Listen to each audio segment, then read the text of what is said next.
lagi dengan saya Nisa di video reaction kali ini guys. Oke, mudah-mudahan semuanya sehat selalu. Nah, kali ini saya mau tengok video pembahasan tentang ini ya. 18 negara Uni Eropa lumpuh, semua langsung minta konsultasi dari Indonesia. Itu dia. Oke, so jangan lama-lama lagi, mari sama-sama tengok video ini. Let's go. 18 negara Uni Eropa lumpuh. Semua mengantri untuk berkonsultasi dengan Presiden Indonesia Joko Widodo. Saya bisa cerita sedikit. G20 nanti itu akan terjadi banyak sekali orang yang minta tolong pada Presiden Jokowi. Dan sekarang sedang berjalan untuk perdamaian dunia. Kebetulan saya salah satu yang membantu itu. Negara-negara yang kita lihat super besar itu minta tolongnya itu Presiden Jokowi. Mereka ngirim utusannya ke saya, untuk saya ngatur gini. Bukan kayu loh. Krisis Rusia Ukraina gitu, yang berdampak This is a mystery of life. Besar gitu.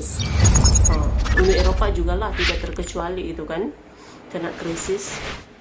Halo sahabat bagi-bagi, benua Eropa memang sedang sangat kesusahan, sejumlah negara dibuat pusing karena sejumlah masalah. Kini seluruh negara besar di Eropa hidup bergantung kepada Indonesia, terutama kepada Jokowi untuk memenuhi kebutuhan energi dan tenaga kerja. Hal ini diakibatkan berbagai masalah mulai dari energi, inflasi, politik hingga potensi resesi. Sampai hari ini sudah ada 18 negara yang mengantri untuk bertemu Presiden Joko Widodo agar dibantu permasalahannya. Sebagai calon sekjen PBB yang sedang promosi jabatan, Jokowi tentunya berkomitmen untuk membantu Uni Eropa. Padahal kita semua tahu kelakuan buruk Uni Eropa terhadap Indonesia.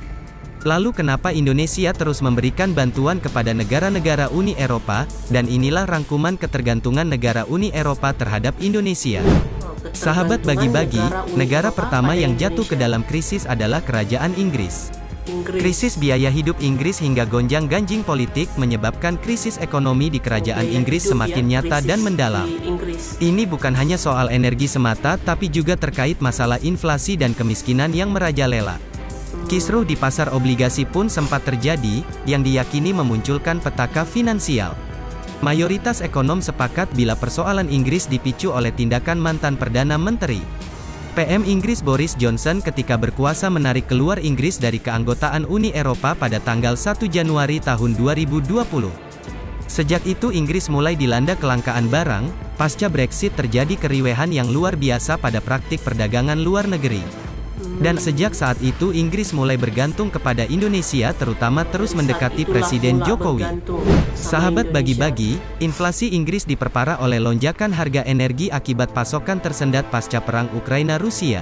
Terkait hal ini Inggris juga telah meminta bantuan kepada Presiden Joko Widodo untuk dapat mengirimkan lebih banyak tenaga kerja Indonesia untuk bekerja di perkebunan guna memaksimalkan produksi pangan.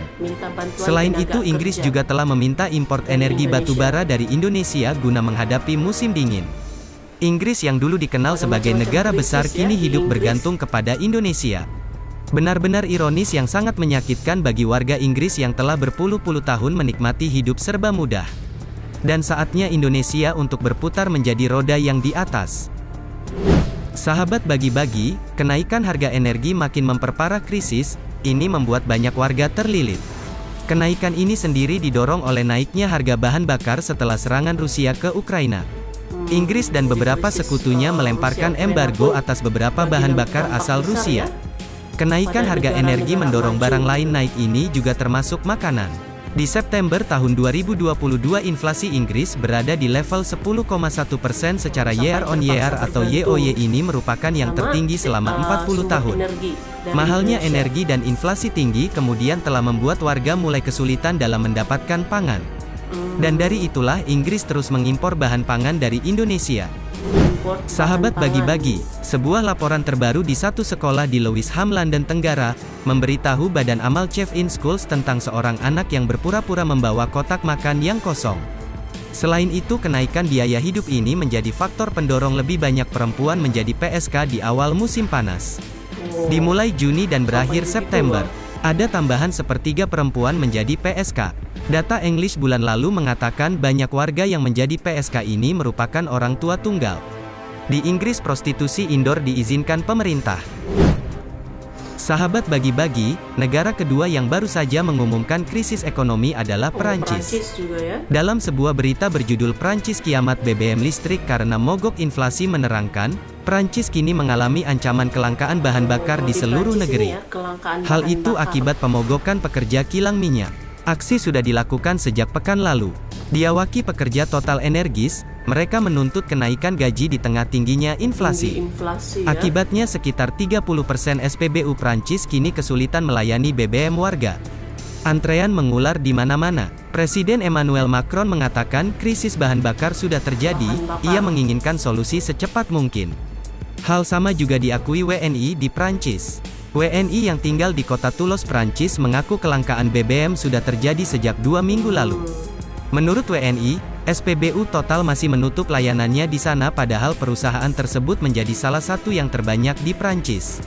Alhasil antrean panjang terjadi di SPBU lainnya, bahkan pembelian BBM terpaksa dijatah per kendaraan. Bahan bakar ya. Sahabat bagi-bagi, dalam hal ini Presiden Jokowi sudah berulang kali menyebutkan bahwa kondisi Indonesia jauh lebih baik dari negara lain.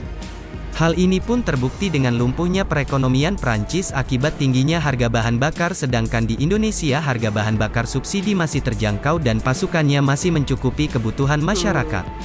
Mogok massal pekerja Klambinska dilaporkan juga merembet kemana-mana. Ribuan pekerja dari sektor lain menuntut upah yang lebih tinggi sebagai tanggapan atas melonjaknya inflasi.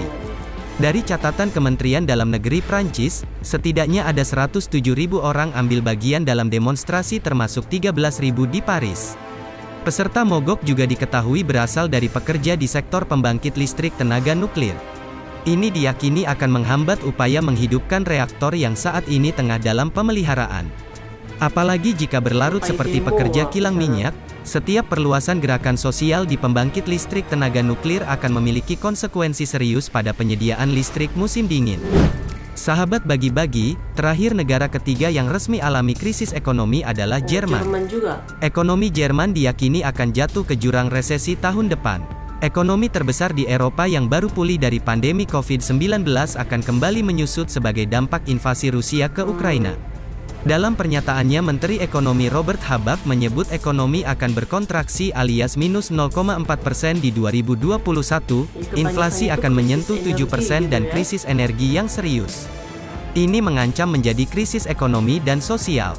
Perlu diketahui Jerman sangat bergantung ke pasokan gas Rusia hingga 55%, namun kini tersendat karena mahalnya harga dan pembatasan yang dilakukan Kremlin. Maka dari itu Jerman sekarang menuju Indonesia untuk berkonsultasi dengan Jokowi. Sahabat bagi-bagi, hampir 18 negara terus mengantri ke Jokowi untuk berkonsultasi agar bisa melewati inflasi dan kegelapan ekonomi. Sebagai satu-satunya negara yang memiliki ekonomi yang baik, Indonesia terus berupaya menjadi konsultan bagi negara yang kesusahan.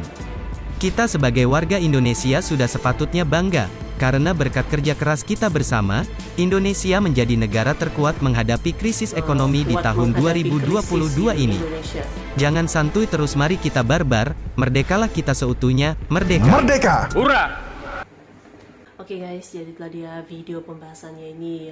Jadi memang banyak negara-negara maju, banyak negara-negara besar juga mengalami krisis gitu ya sekarang, terutamanya krisis energi. Dan ini ada beberapa negara yang sudah mulai berkonsultasi gitu ya dengan Indonesia untuk mengelakkan ini krisisnya itu tambah buruk gitu ya. Kita tahu Indonesia itu keadaannya itu lebih baik gitu ya, dan bahkan Indonesia juga itu sudah bersedia gitu ya menghadapi krisis, tidak seperti negara-negara besar sekarang yang mengalami krisis sampai inflasi juga gitu ya. Jadi banyak negara sekarang ini gitu yang tengah bergantung gitu ya dengan Indonesia, terutamanya dari segi sumber energi itu.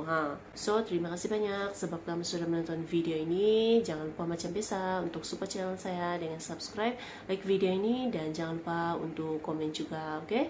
Terima kasih banyak dan kita jumpa lagi di video seterusnya. Assalamualaikum.